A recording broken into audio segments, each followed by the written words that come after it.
పాడు మట్టి బిడ్డల నేస్తం నీవన్నో కష్టాజీవుల కంటి పాప చుండూరి రవి బాబన్న వెంకటరాజు పాలెం పల్లెల బలమైనవన్నా రైతు ఇంట పుట్టిన మా రవి బాబన్న వైసీపీ యుద్ధమా జగనన్న సైన్యమా అలు పెరుగని త్యాగమా అన్నార్థుల ధైర్యమా జనములో జగనన్న వెంట నడిచే రవి బాబన్న పదవున్న లేకున్న ప్రజల కోసమే నడిచిన రవి బాబన్న ఒంగోలులోన జగనన్న వైసీపీ జెండలెత్తినావన్నా పదవున్న లేకున్న ప్రజల కోసమే నడిచిన రవి బాబన్న ఒంగోలులోన జగనన్న వైసీపీ జెండలెత్తినావన్నా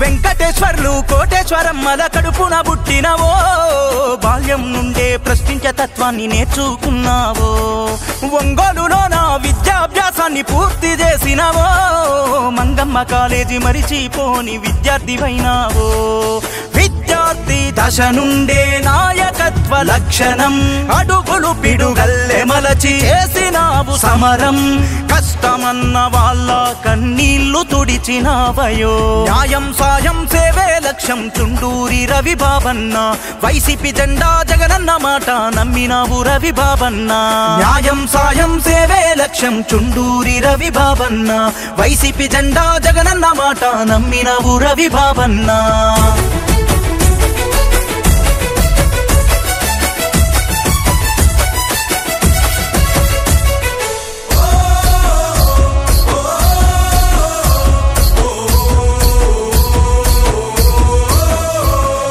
కోటేశ్వరమ్మతో ఏలు బట్టి 7 అడుగులు వేసినవో సేవను మించిన త్యాగం లేదని ప్రజలలో నిలిపినవో ఉన్నతమైన ఇంట్లో పుట్టి ఉత్తముడైనావో ఆపదల్లో వెన్ను తట్టి ప్రజల అండా నిలిచినవో ధైర్యశాలి నీవయా సమరశీలి నీవయా నిస్వార్థ పరుడవు నిజాయితీ గల నేతవు అధిష్టానముకు నీవు విధేయుడవు అయినవు పదవున్న లేకున్న ప్రజల కోసమే నడిచిన రవి బాబన్న ఒంగోలులోన జగనన్న వైసీపీ జెండలెత్తినావన్నా పదవున్న లేకున్న ప్రజల కోసమే నడిచిన రవి బాబన్న ఒంగోలులోన జగనన్న వైసీపీ జెండలెత్తినావన్నా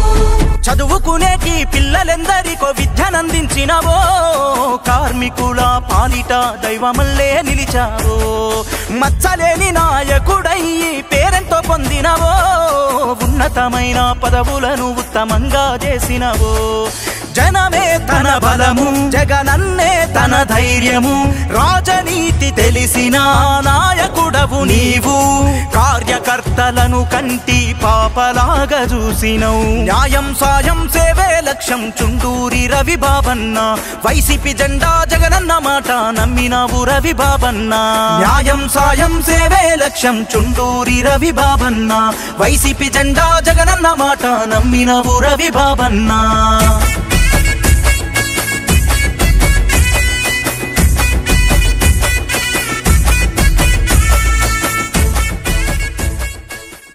బాబు షూరిటీ మోసం గ్యారంటీ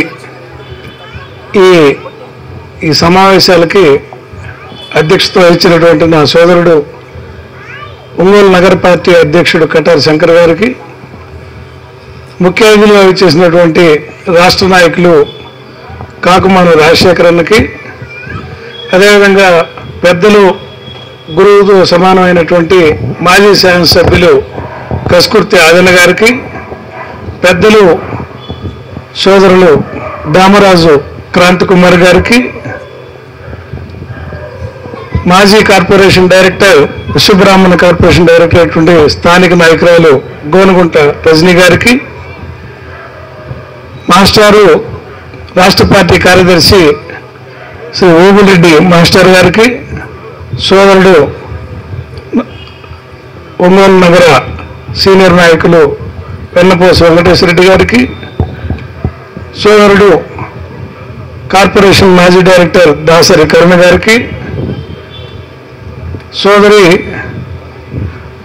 ముస్లిం మహిళా నాయకురాలైనటువంటి అప్సర్ బేగం గారికి, సోదరి పట్టణ కమిటీ సభ్యురాలైనటువంటి శోభలత గారికి, ఇక్కడికి విచ్చేసినటువంటి వైఎస్ఆర్ పార్టీ కుటుంబ సభ్యులకి, అభిమానులకి, ఈ కార్యక్రమాన్ని ఇంత ఘనంగా ఏర్పాటు చేసినటువంటి పాకల సీను, గాజా కోటిరెడ్డి గారికి నమస్కారాలు తెలియజేస్తూ, మనం ఈరోజు మీ అందరినీ ఈ డివిజన్లో, అంటే ఇటువంటి డివిజన్లో మనుషులు కూడటం కూడా కష్టం, పక్కింట్లోనే తగాదవుతుంటే మనకెందుకని తప్పుకొని వెళ్ళే ఇట్లాంటి జంగిల్ కాంక్రీట్లు అంటే ఏమి మొక్క కూడా కనపడకుండా అన్ని బిల్డింగ్లు స్లాబ్లే ఉంటాయి కాబట్టి కాంక్రీట్ జంగిల్ అంటారు ఇట్లాంటి వాటిని. అంటే మానవ సంబంధాలు కూడా మన పిల్లల్లో ఉన్నట్టుగా ఉండవు. పక్కింటో గొడవ జరుగుతుంటే మన ఇంటికి ఎందుకని తెలిపేస్తున్నాయి. ఈ బజార్లో ఇంతమంది మీరందరూ కూడటం, వైఎస్ఆర్ పార్టీని గుర్తు చేసుకుంటూ మద్దతు తెలపడానికి ఎంతమంది వచ్చినందుకు మీ అందరికీ పేరు పేరున నమస్కారం తెలియజేస్తున్నా. సుపరిపాలన, మనం చంద్రబాబు గారి మోసాలని మేము గ్రామాన సంవత్సరం పూర్తయిందయ్యా, నువ్వు ఇచ్చిన చాలా మాటలు చెప్పావు. సూపర్ 6 అన్నావు, సూపర్ 7 అన్నావు. ఇవి కాకుండా 143 హామీలు. అంటే పిల్లలందరూ తెలుసు 143 అంటే 143 అంటే ఏందమ్మా? 143 అంటే ఏంటి? ఐ లవ్ యూ అని. ఆయన 143 ఎందుకు గ్యాప్ లేకుండా సంఖ్య అక్కడ దాకా తీసుకొచ్చి ప్రజలందరికీ ఒక వలేశారు. వలేసి హామీలన్నిటికీ చంద్రబాబు నాయుడు సహజతత్వం ఏంటంటే ఆయన చెప్పే హామీలు ఎవరు నమ్మరు. అయినా ఆ పార్టీ వాళ్ళు కొంత సమర్థించుకుంటారు. అబద్ధం చెప్పకపోతే అధికారం వస్తుందా? మీరు ఏడన్నా వాళ్ళతో వాదించి ఉంటారు. తెలుగుదేశం పార్టీ వాళ్ళతో ఏడన్నా మాట్లాడారా మీరు? అబద్ధం చెప్పకపోతే అధికారం ఎట్ట వస్తుందని వాదిస్తారు. అది కూడా లాజిక్ కాల, అది కూడా న్యాయం అనుకుంటారు వాళ్ళు. బుకాయిస్తారు. అబద్ధం చెప్పాం, అధికారం ఎట్ట వస్తుంది లేకపోతే అంటారు. రేపు వచ్చి ఎదుటోళ్ళ మీద మనకు 100 నిందలు వేస్తారు. వాళ్ళు నోర్లు పెద్దవి, 10 ఛానల్స్, 4 పేపర్లు, ఏదో చెడు రాతలన్నీ లేనిపోయిన అబద్ధాలు క్రియేట్ చేస్తూ కన్ఫ్యూజ్ చేస్తూ ఉంటారు. ఇప్పుడు ఆ హామీలు ఎక్కడయ్యా? సంవత్సరం దాటిపోయింది, నువ్వు చెప్పిన హామీలు ఏయని మేము రాష్ట్ర వ్యాప్తంగా జగనన్న ఒక QR కోడ్ ఇచ్చి, ఇప్పుడు కుర్రాళ్ళందరూ దీన్ని స్కాన్ చేయాలమ్మా. మేము మీటింగ్ అయిపోయేలోపు ఇది స్కాన్ చేయాలా. ఇది కెమెరాలో స్కాన్ చేస్తే మీ అందరికీ గూగుల్లో మన ఆటోమేటిక్గా మీకు అందరికి కనపడుతుంది. ఆయన ఇచ్చిన హామీ పేపర్లు ఏమేం పథకాలు చెప్పాడో ఘనంగా ప్రతి ఆడబిడ్డకి. మన ఇంట్లో ఏ పిల్లున్న ఆడపిల్లుంటే 19 ఏళ్ళు నిండితే నెలకు 1500 అంట. ఎవరికన్నా వచ్చినాయా? 20 లక్షల ఉద్యోగాలు, సంవత్సరానికి 4 లక్షల ఉద్యోగాలు ఇస్తా అన్నాడు. ఎవరికన్నా వచ్చినాయా? ఉద్యోగం లేకపోతే నెలకు 3000 రూపాయలు నిరుద్యోగ భృతి అని చెప్పాడు. అవి ఎటుపోయినా తెలియలా. తల్లికి వందనం అని చెప్పి జగనన్న ఇస్తున్న పథకాన్ని పేరు మార్చి తల్లికి వందనం అని పెట్టారు.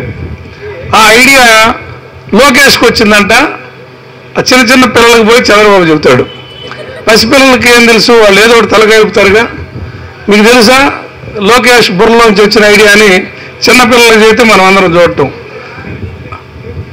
జగనన్న అమ్మఒడి అని పెట్టి ఎందుకు పెట్టాడు? ఆ ఉద్దేశం అంటే ఆయన పేదలు పిల్లల్ని బడికి పంపకుండా పనికి పంపిస్తున్నారని, కూలీ నాలి చేసుకునే వాళ్ళు వాళ్ళకు బడికి పంపించే శక్తి లేక వాళ్ళకి మధ్యాహ్నం అన్నం పెట్టడానికి మళ్ళీ అక్కడ క్యారేజ్ పెట్టి పంపలేక వీళ్ళు పొద్దున్నే పనికి పోతే వాళ్ళు కూడా తోడు తీసుకెళ్తా 100కో 50కో కూలీ పని చేపిస్తుంటే మీరు అట్లా పంపొద్దు, బడికి పంపించండి, మీ పిల్లలకు కూడా పౌష్టికాహారం పెట్టి ఇంగ్లీష్ మీడియం చదివిస్తా, నేనే యూనిఫామ్ కుట్టిస్తా, నేనే పుస్తకాలు ఇస్తా, నేనే బ్యాగ్ ఇస్తా, బూట్లు ఇస్తా, 2 సార్లు కోడిగుడ్డు పెడతా, ఒకసారి చికెన్ పెడతా, తర్వాత సాయంత్రం పూట చిక్కీలు ఇస్తా, ఇవన్నీ ఇస్తాను. ఉన్నోళ్ళ పిల్లల్ని చూసినట్టుగా మిమ్మల్ని అందరూ చూస్తాను. వాళ్ళ పిల్లలకు మీరు బడికి పంపించినందుకు మళ్ళీ మీకు 15 ఏళ్ళు ఇస్తానమ్మా. పిల్లలందరూ చదువుకుంటే రేపు ఈ రాష్ట్రం బాగుంటుంది, అంటే మీ కుటుంబాలు పైకి వెళ్తాయి, రాష్ట్రం బాగుంటుంది అని ఒక కుటుంబ పెద్దలాగా, పేదల కుటుంబాలన్నీ తన కుటుంబంలాగా ఒక కుటుంబ పెద్దలాగా ఆలోచించి ఎదురు డబ్బులు ఇచ్చి బడికి పంపించడం అలవాటు చేస్తే ఆ పథకం పెడతారని వారు హామీ చెప్పారు కదా, ఎంతమంది పిల్లలంటే అంతమంది, కానీ అది చేయలేక దానికి కరెంటు బిల్లు జోడించి కరెంటు బిల్లు ఎక్కువ వస్తే కొంతమందికి రాకుండా, కొంతమంది హాస్టల్లో ఉన్న పిల్లలకి మీరు హాస్టల్లో ఉన్నారు కాబట్టి మీకు రాలేదనో ఏదో కొర్రీలు పెట్టి ఒక 4 వంతు మందికి తీసేసి కొంతమందికి డబ్బులు వేశారు. అది కూడా మేమందరం కలెక్టర్ ఆఫీస్కి పోయి జగనన్న రాష్ట్రం అంతా పార్టీ గోల్ చేసి నిలదీయండి, లేకపోతే ఈ ప్రభుత్వం పిల్లలకు అన్యాయం చేస్తుంది, పిల్లలు బడి మానుకునే పరిస్థితి కనపడుతుందని చెప్పి ఒత్తిడి పెంచితే జిల్లా కలెక్టర్ల కార్యాలయాల మీదకి వైఎస్ఆర్ పార్టీ వేలాదిగా పోయి గేట్లు నెట్టి గోల్ చేస్తే పరువు పోతుందని చెప్పి ప్రజల్లో సిగ్గుపోతుందని 1 సంవత్సరం ఎగ్గొట్టి 2వ సంవత్సరం మొన్నేశారు. అది మా పార్టీ ఒత్తిడి వల్ల మాత్రమే ఆ డబ్బులు వేశారు. సిలిండర్లు 3 ఇస్తానన్నాడు. సరే, ఎన్ని సిలిండర్లు? మనకు 3 సిలిండర్లతో సంవత్సరం వెళ్ళిపోయిద్దా? వెళ్ళదు. సరే, ఏదో చెప్పారు, 1 సిలిండర్ ఇచ్చి పథకం అమలు అయిపోయిందంట. ఇప్పుడు ఆ 2 తోటి 1 సిలిండర్ తోటి ఈ పిల్లలకి ఏమన్నా 9,000 కొంతమందికి, 10,000 కొంతమందికి, 11,000 కొంతమందికి, 15,000 అంటే సరే 10,000, 15,000, 12,000 అందరికి ఒక రకంగా ఉండాలా? అట్లా లేదు. మరి కొంతమందికి 9,000 పడ్డాయి, కొంతమందికి 8,000 పడ్డాయి, కొంతమందికి 13,000 పడ్డాయి. మరి ఆ లెక్క ఏంటో, ఆ కొరవ డబ్బులు ఏంటో ఇది ఒక అర్థం కాని పరిస్థితి. మిగతా బస్సు అన్నారు, దాని సంగతి తెలియలా, దానికి ఎన్ని కొర్రీలు పెడతారో తెలీదు. ఈ అన్నిటికీ పథకాలన్నిటికి కూడా కరెంటు మీటర్లకు లింక్ చేస్తారు. తర్వాత ఆడబిడ్డలు 1,500తో పాటు 50 సంవత్సరాలు దాటితే పెన్షన్ అన్నాడు. అంటే 60 ఏళ్ళు పర్లేదు, 50 ఏళ్లకే పెన్షన్ అన్నాడు. ఇప్పుడు ఈ సంవత్సరంలో 60 ఏళ్ళకి వచ్చిన వాళ్ళకే కార్డులు లేదు, 60వ సంవత్సరం దాటిన వాళ్ళకే ఈ సంవత్సరం కార్డులు ఓపెన్ కాల. 50 ఏళ్లకే 4 ఏళ్ళ కాడికి పెన్షన్ అని చెప్పి అబద్ధం చెప్పాడు. ఇప్పుడు ఇంట్లో తల్లి 50 ఏళ్ళు దాటితే 4 ఏళ్ళ కాడికి 48 ఏళ్ళు, ఆడబిడ్డ ఉంటే 1500 కాడికి 18 ఏళ్ళు, మగపిల్లాడు ఇంట్లో ఉంటే 3 ఏళ్ళ కాడికి 36 ఏళ్ళు.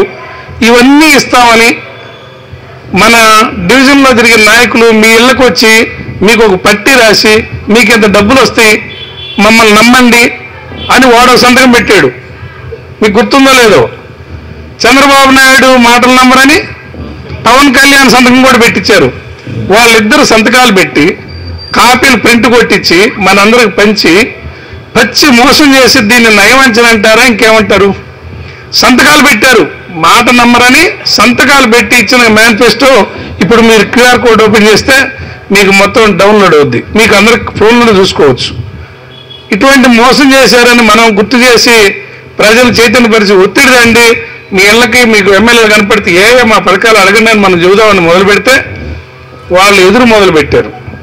సుపరిపాలన తొలిడు గంట అంటే చేసే మోసాలు చేస్తూ, చేస్తున్న దోపిడీ చేస్తూ సుపరిపాలన అని ఒక అబద్ధం చెబితే మనం నిజం అనుకోవాలా?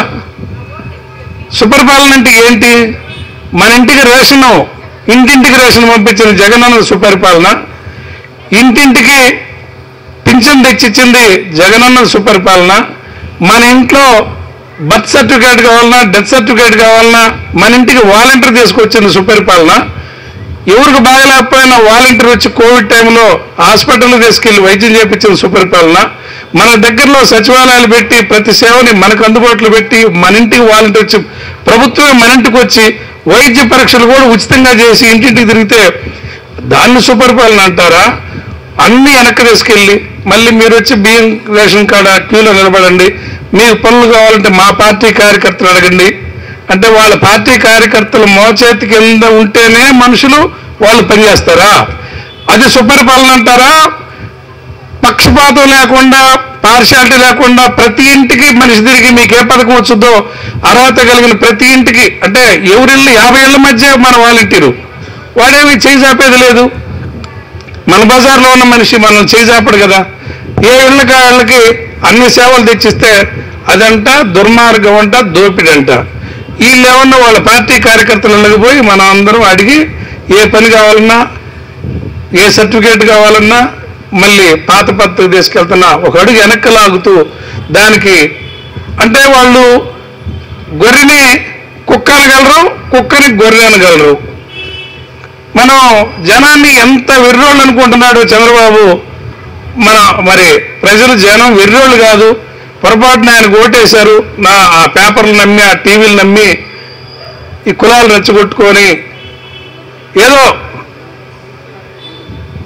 ఆయనకి జలబుడితే లోకానికి జలబుట్టినట్టు, ఆయనకి బాధ కలిగితే ప్రపంచ బాధ. ఇటువంటి వ్యక్తి తన స్వార్థంతో, తన కాడున్న డబ్బు శక్తితోటి మీడియాను కొని తప్పుడు ప్రచారం చేసి అధికారంలోకి వస్తే సంవత్సరంలోనే ప్రజలకి అనుభవించిన వాళ్ళు తెలుసు కదా, మన ఇంటికి ఏమేమి సేవలు వచ్చినాయి, ఇప్పుడు ఏమేమి రావట్లేదు తెలుసు. కాబట్టి వాళ్ళ ప్రజలు ముందుకు వచ్చి ఈ రకంగా మనకి మీటింగ్లు ఎక్కడికి పోయినా కూడా జనం గూడి మద్దతు తెలుపుతున్నారు. నిన్న పాలకొల్లులో నీకు 15 ఏళ్ళు, నీకు 15 ఏళ్ళు, నీకు 10 ఏళ్ళు పబ్లిసిటీ చేసిన మంత్రిని జనం విసిరి కింద వేశారు. స్టేజ్ మీదకి ఎక్కి ఏదో మాట్లాడకపోతే తోసిపడేశారు.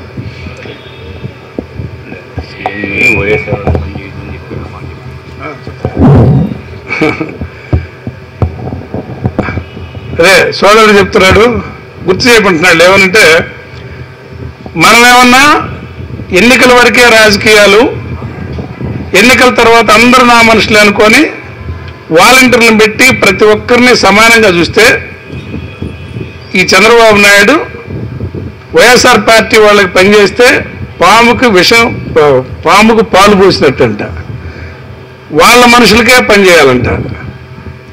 ఇది ఎవరబ్బ జాగీరు? ఈ రాష్ట్రాన్ని దోచుకుంటారా వాళ్ళు? అదేదో అదే చరిత్ర చూస్తే తుర్కులు, మొఘళ్ళు ఇతర దేశాల నుంచి వచ్చారు. వాళ్ళు రాజులై రాలా, వాళ్ళకి సైన్యం లేరు. అక్కడ దొంగల ముఠాలని బాగినాలు, మీరు దొంగల ముఠాలు ఒక్కొక్క దొంగ ఒక 50 మందిని కూడగట్టుకుంటాడు. అట్లాంటి 50 మందికి ఆ 50 మందికి నాయకుడైతే ఇట్లాంటి ముఠాలు ఒక 20 ఉంటాయి. ఆ 20కి మళ్ళీ ఒకడు. వీళ్ళందరూ కాంట్రాక్ట్ మాట్లాడుకుంటారు. దోచుకున్న దాంట్లో నాకింత భాగం, నీకింత భాగం, కిందకింత భాగం అని దోపిడికి వచ్చారు మన దేశం మీదకి.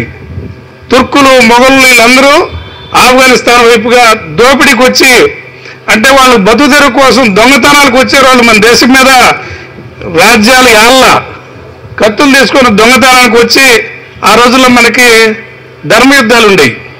రేత్రిపూట యుద్ధాలు చేయటం, ఆడవాళ్ళని ఇబ్బంది పెట్టేట్టుండే కాదు. కర్కశంగా రేత్రిపూట వచ్చి దొంగతనంగా కోటల్లో దూరి చంపి మన దేశం మీద దోపిడికి వచ్చి సంపదను పంచుకున్నారు. ఆ మాదిరిగా ఉంది. వీళ్ళందరూ కూడబలుక్కొని వాటాలు వేసుకొని వీధి కార్యకర్తలు కానించి ముఖ్యమంత్రి దాకా నీకు ఇంత, నీకింత, నీకింత, నీకింత అని పంచుకోవటం. కాబట్టి ఏంటిది? ఆ పార్టీ వాళ్ళకి పని చేయొద్దు, మన పార్టీ వాళ్ళకి పని చేయమంటే వాటాలు వేసి పంచుకుంటారు ఈ రాష్ట్రాన్ని. ఈ రాష్ట్రంలో ఎవరి జాగీరు అందరు కడుతున్న పన్నుతోటి నడుస్తున్న ఈ ప్రభుత్వంలో ఒకరికి చేయొద్దు, ఒకరికి చేయమని ప్రజాస్వామ్యంలో తావులేదు. ఇది దొంగల పాలనగా మనం గమనించాలి. ఇటువంటి వ్యక్తుల్ని నిలదీయండి.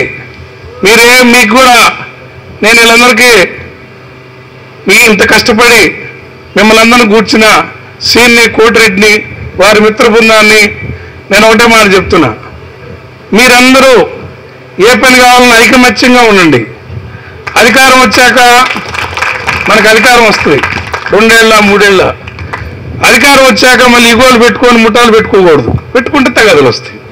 అందరూ ఒక మాటకుంటే మీరందరూ ఎవరికి ఏం పనులు చేయమంటారో ఈ బజార్లకి, ఈ వీధులకి ఈ డివిజన్లో ఉన్న సమస్యలన్నిటికీ మనం చక్కటి పరిష్కారం చేద్దామని, మీ అందరి ద్వారాకి అందుబాటులో ఉంటానని, మీ అందరినీ కాపాడుకుంటానని, ఏ ఒక్కరికి ఇబ్బంది వచ్చినా మీకు దగ్గరగా ఉంటానని, ఒంగోలులోనే ఉంటాను కాబట్టి మీ అందరికీ అందుబాటులో ఉంటానని, మీ అందరికి పేరు పేరున ధన్యవాదాలు చెబుతున్నాను. సెలవు తీసుకుంటున్నాను. జై జగన్, జోహార్ వైఎస్ఆర్, జోహార్ వైఎస్ఆర్.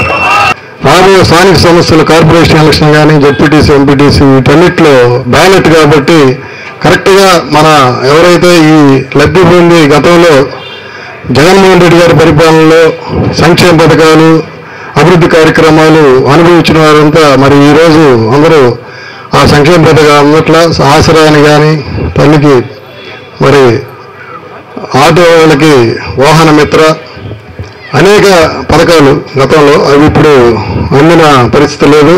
తప్పకుండా రాబోయే ఎలక్షన్లో ఎప్పుడు వచ్చినా కూడా జమిలీ ఎలక్షన్ అంటున్నారు, ముందు స్థానిక సమస్యలు వస్తాయి, తర్వాత అసెంబ్లీ ఎలక్షన్లో ముందే రావచ్చు. వచ్చినప్పుడు తప్పకుండా కూడా మనకి ఈ కష్టకాలంలో జగన్మోహన్ రెడ్డి గారు మనకి గతంలో ఇక్కడ మనకి ఎమ్మెల్యేగా పనిచేసిన, అదేవిధంగా వైఎస్ఆర్ కాంగ్రెస్ పార్టీలో మంత్రిగా ఎమ్మెల్యేగా పనిచేసిన వారు ఇప్పుడు వేరే పార్టీ పోవడం జరిగింది. అదేవిధంగా ఇక్కడ స్థానిక డివిజన్ అధ్యక్షుడు కూడా మరి ఈ పార్టీలో యాక్టివ్ లేడు. అటువంటి పరిస్థితుల్లో మనకి జగన్మోహన్ రెడ్డి గారు మరి ఈ నియోజకవర్గానికి చుండూరు రవిబాబు గారిని మనకి ఇన్ఛార్జిగా సమన్వయకర్తగా పంపించారు. రవిబాబు గారు కూడా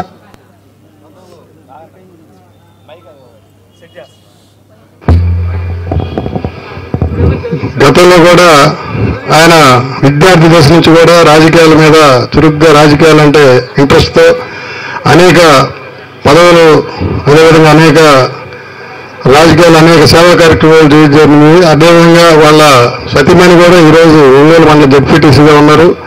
ఆయన వైఎస్ఆర్ కాంగ్రెస్ పార్టీకి కూడా అనేక సేవలు అందించారు. అటువంటి వ్యక్తిని మనకి మన నియోజకవర్గ ఇన్ఛార్జిగా జగన్మోహన్ రెడ్డి గారు మనం నియమించారు కాబట్టి మనందరం జగన్మోహన్ రెడ్డి గారు, అదేవిధంగా రవిబాబు గారు రాబో కాలంలో వైఎస్ఆర్ కాంగ్రెస్ పార్టీ తరఫున మనం వారిని మనందరం మద్దతు తెలపాలి. ఎందుకంటే జగన్మోహన్ రెడ్డి గారి పరిపాలన మనకు కావాలంటే తప్పకుండా రాబో ఎలక్షన్లు ఎప్పుడు వచ్చినా కూడా మనం అందరం కూడా మరి ప్రతి ఇంటికి తెలపాల్సింది ఏంటంటే గత సంక్షేమ పథకాలు మరి ఇప్పుడు ఏ రకంగా ఫెయిల్ అయిపోయిన వాళ్ళు ఇచ్చిన హామీలు మరి అవన్నీ కూడా మరి రవిబాబు గారు చెప్తారు. ఇప్పుడు బాబు షూరిటీ మోసం గ్యారెంటీ అనే కార్యక్రమం కూడా ప్రతి ఇంటికి మనం ప్రతి డివిజన్లో కూడా డివిజన్ అధ్యక్షులు మరి డివిజన్ కమిటీ ద్వారా ప్రతి ఇంటికి కూడా ఆ క్యూఆర్ కోడ్లు అవి ఉంటాయి. అవి కంపల్సరీ ప్రతి ఇంటికి తీసుకెళ్ళి చంద్రబాబు నాయుడు గారు చేసిన మోసాన్ని మరి ప్రజలందరికీ తెలపాలి. అదేవిధంగా జగన్మోహన్ రెడ్డి గారి కాలంలో ప్రతి ఇంటికి సంక్షేమ పథకాలు ఏ విధంగా అందినాయి, మరి ఇప్పుడు ఎంత లాస్ అవుతున్నారు పేదవాళ్ళు అనేది కూడా మనందరం ఇంటింటికి కార్యకర్తలుగా మనం తప్పకుండా చేయాల్సిన బాధ్యత ఉందని తెలియజేస్తూ ఈరోజు ఈ కార్యక్రమానికి ఇచ్చేసినటువంటి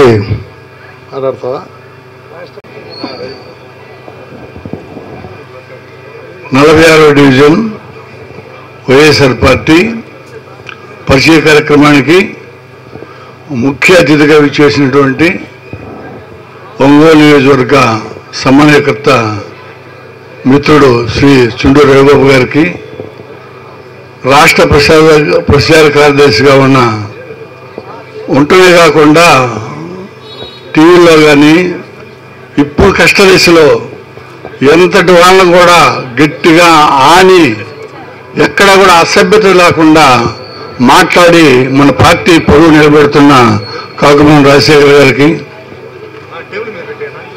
ఇక్కడ సంతలపాడు నియోజకవర్గానికి ఎమ్మెల్యేగా గెలిచి మంచి సేవా కార్యక్రమాలు చేసి ఇప్పుడు కూడా నాయకుడుగా ఉన్న కసుకుర్తి ఆజన్న గారికి, అదేవిధంగా చూస్తుంటే వచ్చిన ప్రతి కార్యకర్త కూడా వాళ్ళు సుశిక్షితుడైన రేపు ఎప్పుడు ఎలక్షన్లు వస్తే నిలబడదాం అన్నట్టుగా 46 డివిజన్లో ఇంతమంది వస్తారని నేను ఊహించాను. సార్ వీళ్ళే కావాల్సింది, ఒక్కొక్కరికి 10 మంది పెట్టిండు.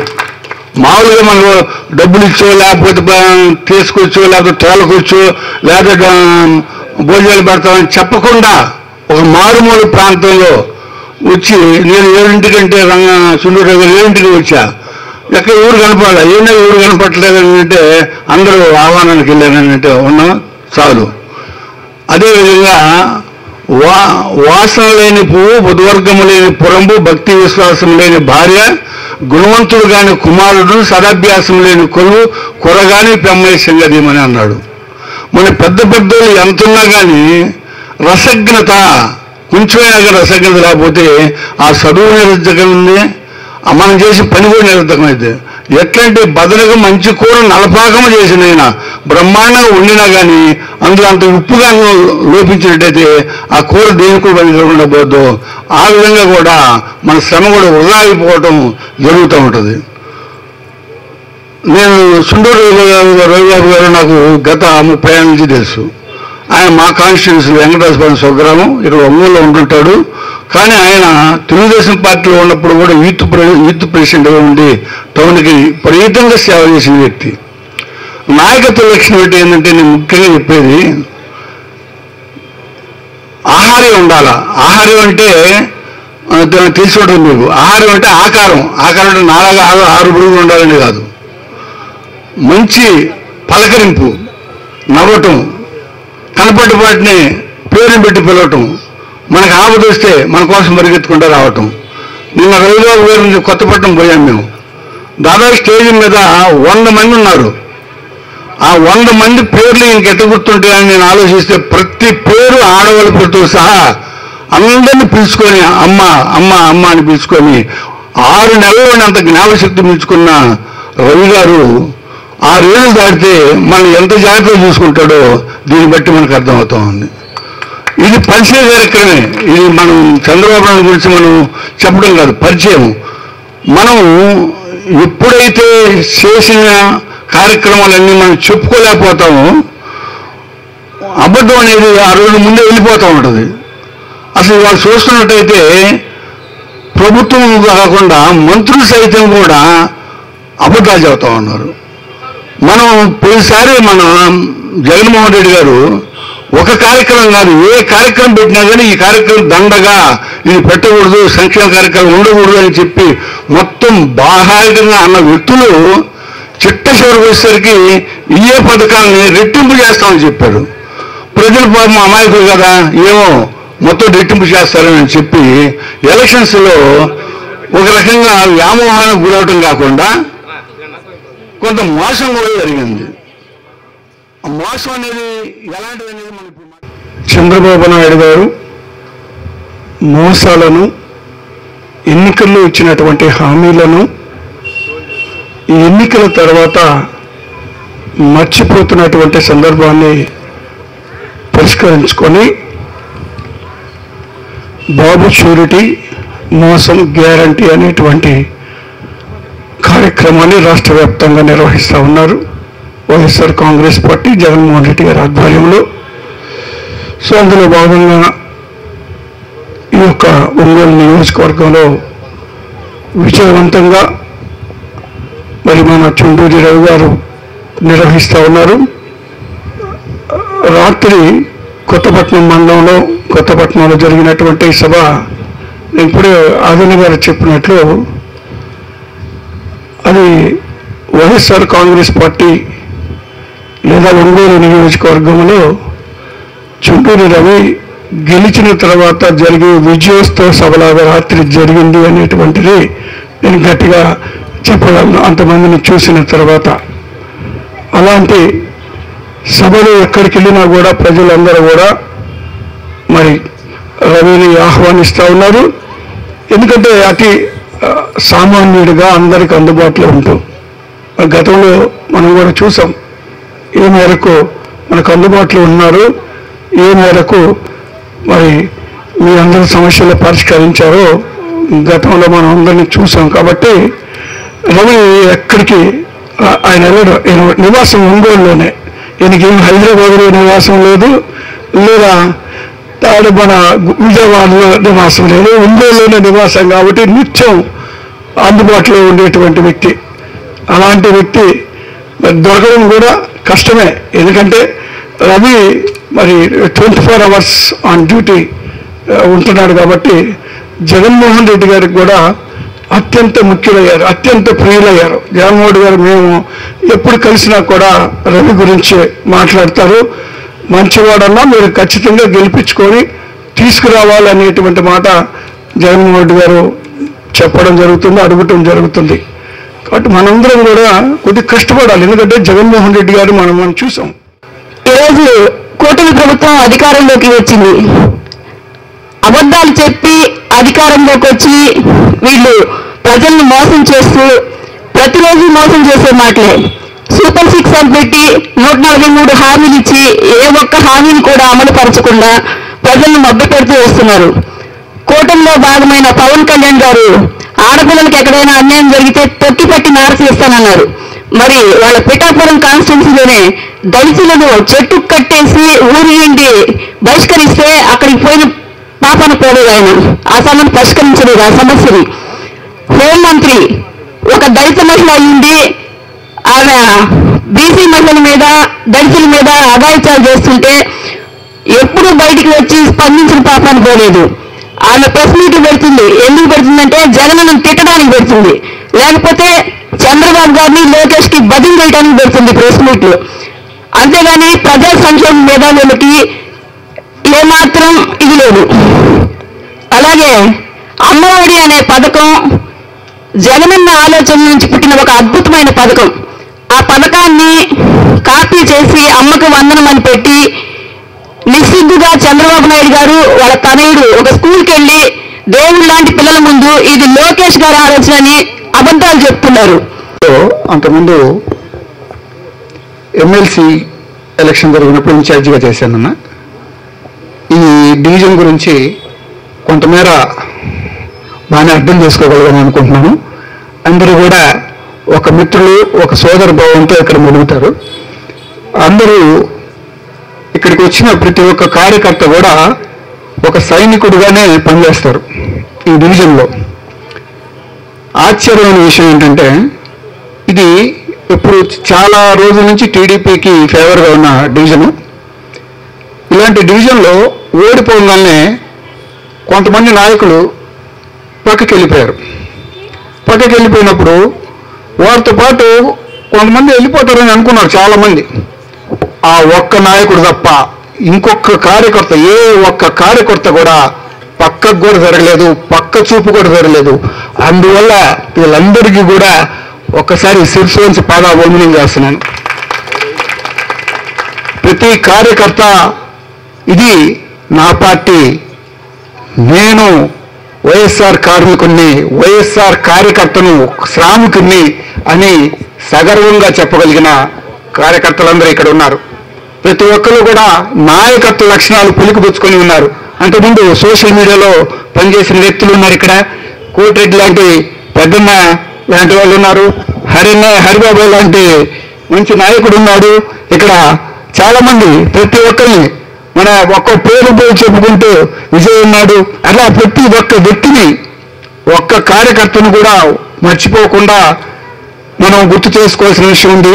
మన మహేష్ కూడా మంచి అవతల లైన్ ఉన్న సీతారాంపురం ఏరియాలో మహేష్ కూడా మంచి కార్యకర్త.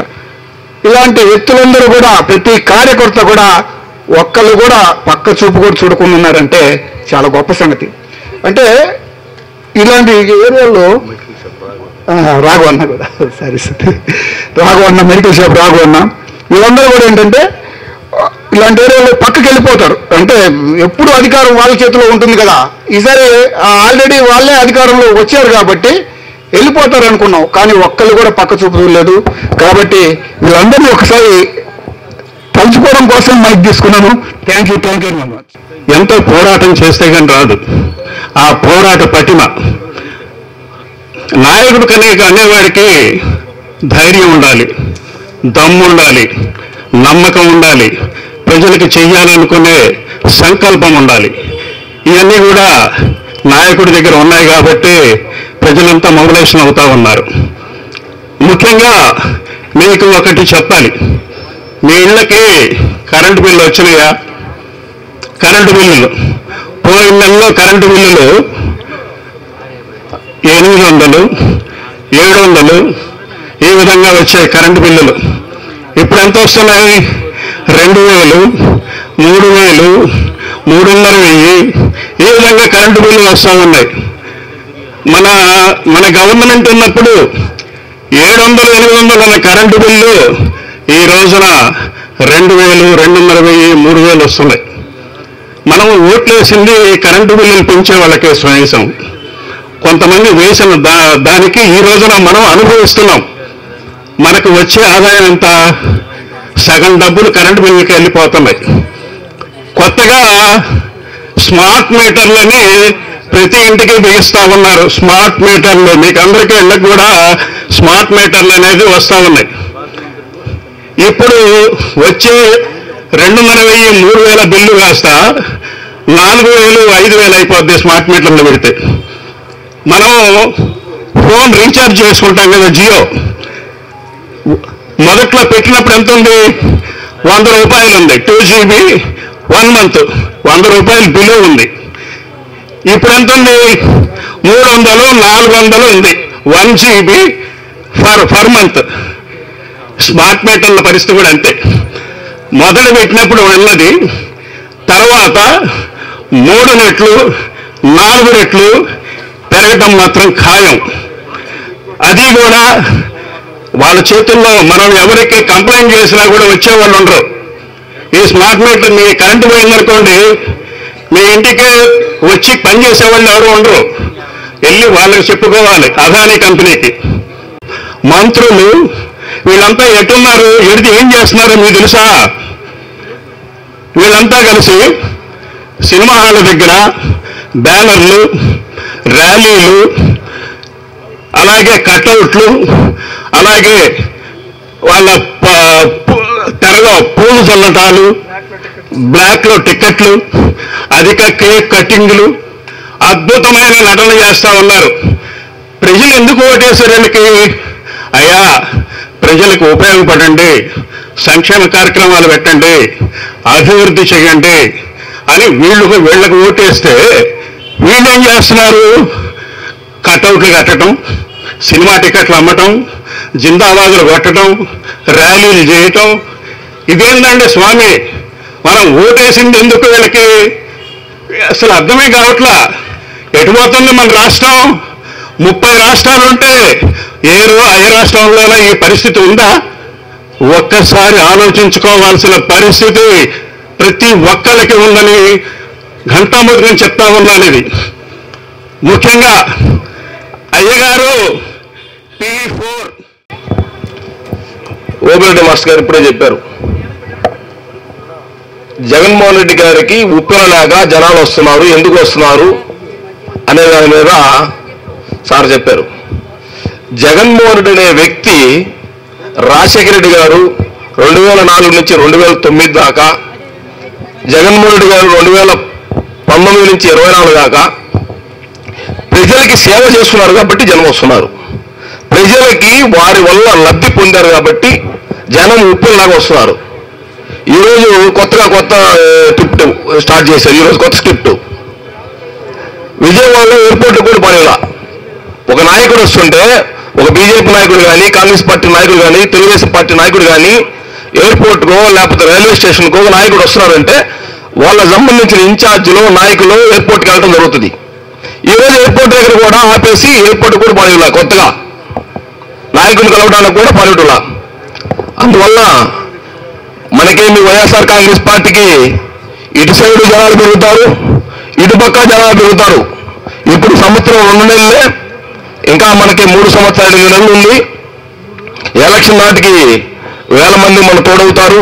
చాలా మందికి భయపడి మనకు మీటింగ్కి వెళ్తే పెన్షన్ తీసేస్తారు, పథకాలు రావు, పథకాలు పోతాయి, అదే కొన్ని ఇస్తారు కదా, ఆ కొంచెం కూడా పోతాయని భయంతో రావట్లా. అందువల్ల మనకేం ఇబ్బంది లేదు. మనమందరం వైఎస్ఆర్ కాంగ్రెస్ పార్టీకి బలంగా పనిచేసి గెలిపించుకోవాల్సింది కోరుతున్నాం. మన ఎలక్షన్ ముందు గడపగానే తిరిగామండి. లంబాడ్ డంకులో ఒక మన మాజీ ఎమ్మెల్యే, ఇప్పుడు మాజీ ఎమ్మెల్యే గారు ఆధ్వర్యం మీటింగ్ పెట్టారు. మంచి మధ్యాహ్నం టైం అండి. కనీసం కొద్ది మంది కూడా లేరండి. అధికారంలో ఉన్నాం, వైఎస్ఆర్ పార్టీ అధికారంలో. దానికి అనేక కారణాలు ఉన్నాయి. ఇవాళ చూస్తే చాలా సంతోషంగా ఉంది. మరి అది రవిబాబు గారి అదృష్టం, జగన్ గారి అదృష్టం. ఆ సరైనటువంటి అభ్యర్థి నిర్ణయించేటువంటిది మన రవి గారి నమ్మకం. వాళ్ళ నాన్నగారు చుండూరి వెంకటేశ్వర గారు నేను ఎమ్మెల్యేగా నిలబడ్డప్పుడు 5,000 రూపాయలు ఇచ్చారండి 40 సంవత్సరాల కిందట. ఎప్పుడు మర్చిపోను. ఆయన నవంబర్ నెల 2024లో ఆయన ఒంగోలు అభ్యర్థిగా జగన్ గారు నిర్ణయించిన రోజు ఆయన అభినందన ప్రమాణ స్వీకారం రోజు చెప్పా, మీ రుణం తీర్చుకుంటాం, మీరు ఎమ్మెల్యే అవుతావు, అసెంబ్లీలో అధ్యక్ష అని అంటావు. ఎందుకంటే రవిబాబు దగ్గర ఇగో లేదండి. ఉండాల్సింది ఏంటంటే కార్యకర్తలు కానీ నాయకులు ఎవరన్నా వస్తే కొంతమంది అంటే ఇగో ఉంటే కార్యకర్తలు ఇప్పుడు పలకరింపులు లేకనే పలకరించాలండి. కార్యకర్తలు కష్టపడే కార్యకర్తలను గుర్తించాలా, గుర్తించిన పాటు వచ్చినప్పుడు. డివిజన్ అధ్యక్షుడిగా పాకల సీన్ని మన చుండూరు రవిబాబు గారు మరి కళ్ళ వేసి నియమించవలసిందిగా కోరుతున్నాం.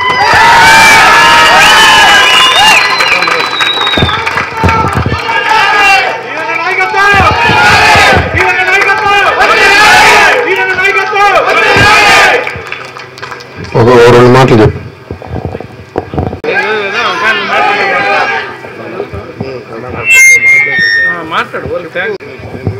నా విన్నపాన్ని మన్నించి ఇక్కడికి విచ్చేసిన అందరికీ నా కృతజ్ఞతలు. నాకు ఈ బాధ్యత అప్పచెప్పినందుకు నేను పార్టీ కోసం నీతిగా నిజాయితీగా పనిచేస్తానని, ప్రతి కార్యకర్తకి నా చేతనైనంత వరకు సాయం చేస్తానని ఈ సభాముఖంగా తెలియజేసుకుంటున్నాను. నిజాయితీలు ఆయుధాలు కలిసి కట్టుకుంటాం.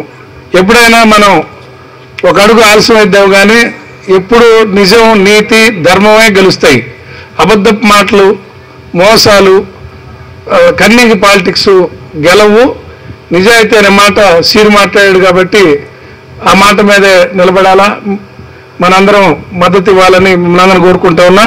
ఈ డివిజన్లోనే నేను చదువుతాటి సీన్తో పాటు ఈ డివిజన్లో ఉన్న హరిప్రసాద్కి, కోటిరెడ్డికి, వెంకటప్రసాద్కి, కోలా వెంకటప్రసాద్, వర్ధన్ గారికి, విజయ్ కుమార్ గారికి,